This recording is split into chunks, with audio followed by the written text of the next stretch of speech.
ఈ నెల 4వ తేదీన ఓ వివాహిత సంఘటన రాజాం మండలం డాల్పేట గ్రామంలో చోటు చేసుకుంది. ఈ కేసును అతి తక్కువ టైంలో పోలీసులు ఛేదించారు. అసలు ఈ గల కారణాలేంటి, చేసింది ఎవరనేది పాటు మనతో పాటు డిఎస్పీ రాఘవ గారు ఉన్నారు. ఆయన మాటలు ఒకసారి విందాం. సార్ చెప్పండి, ఈ కేసు అనేది వేగంగా ఛేదించారు. ఈ కేసు జరగడం వల్ల ఒక్కసారి డాల్పేట తులికిపడే పరిస్థితి, అసలు ఎందుకు చేయవలసి వచ్చింది?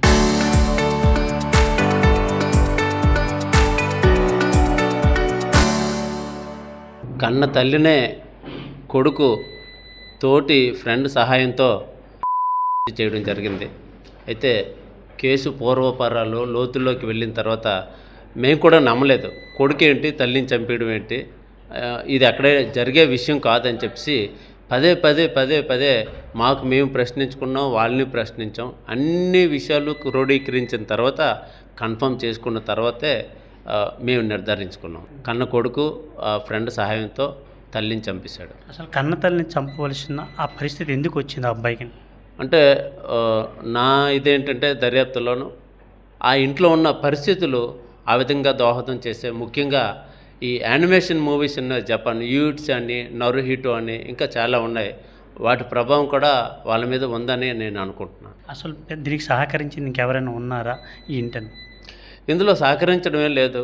ఆ కొడుకు ఫ్రెండు వేరే అబ్బాయి, అతను కూడా ఇంటర్మీడియట్ చదువుతున్న చిన్న కుర్రోడే.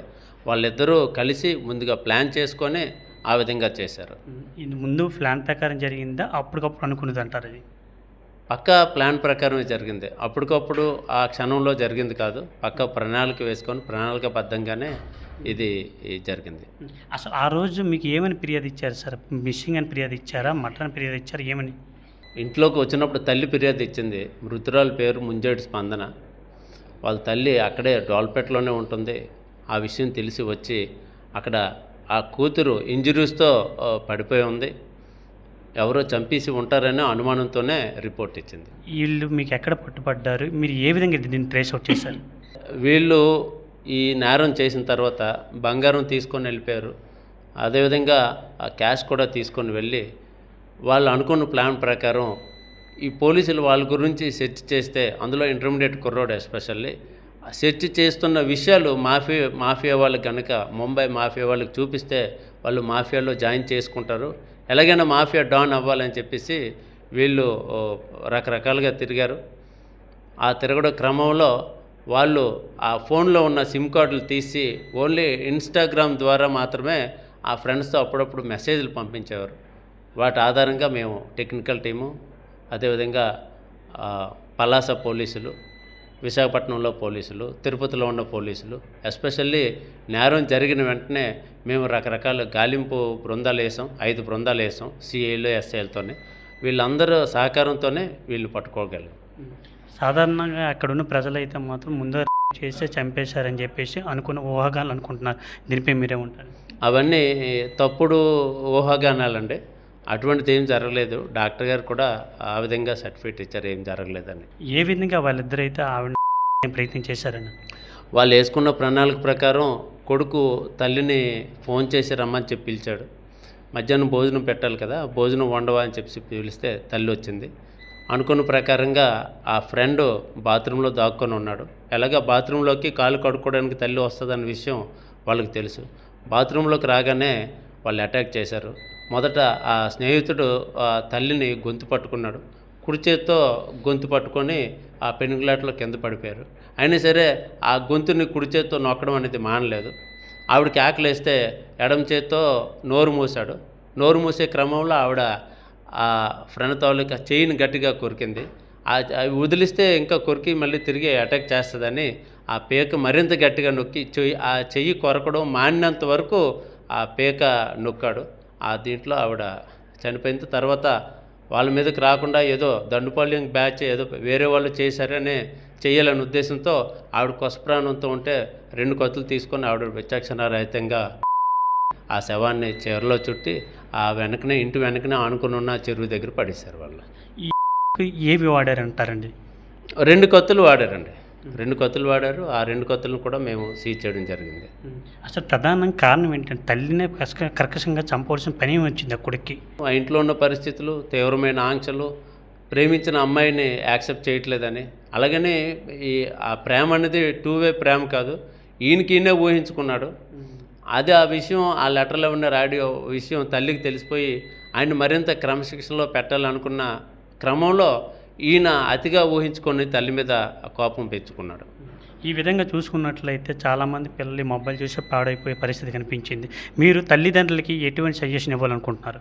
ముఖ్యంగా తల్లి తండ్రి పిల్లలు ఏం చేస్తున్నారు, వాళ్ళ ఫ్రెండ్స్ ఎవరు, వాళ్ళు ఇంటర్నెట్ వాడితే దేనికోసం వాడుతూ ఉన్నారు, వాళ్ళ వాట్సాప్ గ్రూపులు ఏంటి, ఫేస్బుక్ గ్రూపులు ఏంటి, అలాగే ఇన్స్టాగ్రామ్లో ఉన్న గ్రూపులు ఏంటి, ఆ గ్రూపుల్లో వాళ్ళ ఫ్రెండ్స్ ఎటువంటి వాళ్ళు, వీళ్ళు ఏ విధమైన సమాచారం ఇచ్చిపుచ్చుకుంటున్నారు, బయటికి వెళ్తే ఏం చేస్తున్నారు, టైంకి ఇంటికి వస్తున్నారా లేదా, ఇవన్నీ వివరాలన్నీ చూస్తూ వాళ్ళు క్రమశిక్షణలో పెట్టడానికి ట్రై చేయాలి తప్ప, అలాగే వాళ్ళు టీవీలో చూస్తున్న సీరియల్స్ ఏంటి, అందులో ఎటువంటి అంశాలు ఉంటున్నాయి. ఇప్పుడు చాలామంది పిల్లలు ఫైటింగ్లు, కాల్చుకోవడం, పొడుచుకోవడం ఇవి అంటే వాళ్ళు ఆనందపడుతుంటే తల్లిదండ్రులు వాటిని వారించకపోగా ఎంకరేజ్ చేస్తూ ఉన్నారు. కాబట్టి ఈ పిల్లల పట్ల తల్లిదండ్రులు చాలా జాగ్రత్తగా ఉండాలి.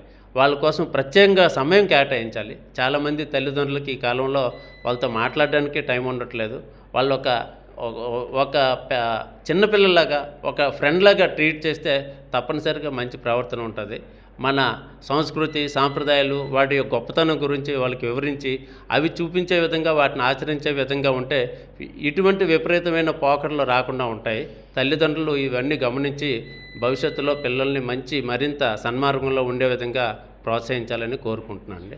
సాధారణంగా అయితే ఏదైనా మత్తు పదార్థాలు వాడే రంగంలో దిగారని చెప్పేసి అనుకుంటున్నారు. వాళ్ళు ఏమైనా మత్తు పదార్థాలు వాడి చేశారంటారా? లేదు లేదు లేదు ఎటువంటిది లేదు. చాలామంది రాస్తున్నారు, చిన్న విషయం జరిగినా గంజాయి బ్యాచ్ గంజాయి మొత్తం అని రాస్తే ప్రజలు దాన్ని ఎక్కువగా చదువుతారు, ఎక్కువ ఆకర్షితం అవుతారనే ఉద్దేశంతో అలా రాస్తుంటారు. ఇందులో అటువంటిది ఏం లేదు. కనీసం వాళ్ళకి మందు తాగే అలవాటు కూడా లేదు. కేసుని మన పోలీసులు ఎంతమంది చెల్లారు, ఎలా ఛేదించారంటే 5 బ్యాచ్లుగా డివైడ్ చేసి చేయింది. ముఖ్యంగా అశోక్ కుమార్ సిఐ గారు, ఉపేంద్ర సిఐ గారు, అదేవిధంగా సల్మాన్ బేగ్ అని మా రాజం ఎస్ఐ గారు, ఉమామహేశ్వరరావు అని ఎస్ఐ గారు, అలాగే మా సిసిఎస్ టీము, మిగతా చాలామంది అండి. ఇందులో లిస్ట్ వాళ్ళ కోసం కూడా మంచి రివార్డుల కోసం ఒక ప్రపోజల్ కూడా ఎస్పీ గారికి పెట్టడం జరుగుతుంది. వీళ్ళకి ఎటువంటి కేసు నమోదు చేశారు, వీళ్ళు ఎక్కడ తరలిస్తున్నారు? ఇప్పుడు వీళ్ళకి ఏదైనా అన్ని కేసులే అండి. కాకపోతే care and protection of juvenile justice act ఉంది. ఆ యాక్ట్లో ఉన్న ఏవైతే వాళ్ళు పారామీటర్స్ ఉంటాయో ఆ పారామీటర్స్ని పాటించి మేము వాళ్ళని కోర్టులో ప్రొడ్యూస్ చేయడం జరుగుతుంది. జువెనైల్ జస్టిస్ బోర్డు అని ఉంది. ఆ జువెనైల్ జస్టిస్ బోర్డుకి కోర్టు ఆర్డర్ ఇస్తుంది, అక్కడికి తరలిస్తారు. ఇది ఇలా పరిస్థితి చూసుకున్నట్లయితే ఏదైతే డోలపేటలో ఇటీవల 4వ తేదీన కేసు అయితే జరిగిందో, కేసు విషయాల్లో కన్న కొడుకు కాళ్ళ ఎముడయ్యాడని పోలీసులు మాటలైతే విన్నాం. ఆ కొడుకుతో పాటు ఇంకో ఫ్రెండ్ కూడా తోడయ్యితే మాత్రం తల్లిని కర్కశంగా అయితే మాత్రం కత్తులతో చేతితో మెడ పట్టుకొని కత్తులతో దాడి చేసే పరిస్థితి అయితే కనిపించింది. అంతేకాకుండా ఏదైతే ప్రధాన కారణం ఏమంటే తల్లికి ఆ కొడుకు మధ్య చిన్న ఘర్షణ ప్రేమ వివాహమైంది. ఒక బాగిపై ప్రేమించి ఒక అమ్మాయిని ప్రేమిస్తున్నామని చెప్పేసి ఒక లెటర్లో దొరకడంతో ఆ తల్లి అయితే వారించి అయితే మాత్రం క్రమశిక్షణలో పెట్టడం జరిగింది. అది ఆ విషయం అయితే నచ్చకపోవడంతో ఆ అబ్బాయి అయితే అబ్బాయి కన్న కొడుకు ఆ మనసులో పెట్టుకుని అయితే మాత్రం ఇంకొక అబ్బాయి చోరు సహాయంతో అయితే మాత్రం ఫస్ట్ ప్లాన్ ప్రకారం అయితే మాత్రం ఈ చేసే పరిస్థితి కనిపించింది. అంతేకాకుండా ఇంట్లో ఉన్న బంగారాన్ని డబ్బును కూడా ఎత్తుకెళ్ళే పరిస్థితి కనిపించింది.